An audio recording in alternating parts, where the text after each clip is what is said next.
Nasa quarter-life crisis o inihahanda lang sa plot twist sa kanyang buhay? Aminado si Catherine Bernardo na tila naliligaw siya ng landas habang papalapit ang kanyang ika-29 na kaarawan. Umaabante sa tsikahan si Mildred Amistad Bacud. Aminado ang kapamilya actress na si Catherine Bernardo na may nararamdaman siyang takot habang papalapit ang kaarawan. Sa March 26 kasi ay turning 29 na ang kapamilya box office queen. Sa MediaCon ng Pilipinas Got Talent kung saan isa siya sa hurado, hindi na itinago ni Catherine ang kanyang nararamdaman. Nasa punto raw siya ng buhay na parang nakakaramdam siya ng pagiging lost.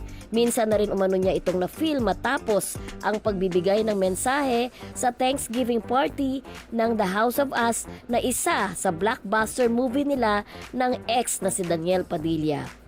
Sa kabila naman ng mga pinagdaraanan, mas pinipili raw ni Kat na mag-show up, mag-grow up at tanggapin ang lahat ng uncertainties sa buhay.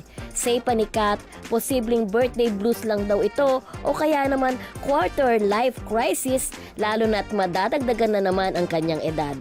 Ako si Mildred Amistad Bacud, ang showbiz kapanay ng Abante Radio. Ito ang balitang mabilis, mabangis, walang mintis.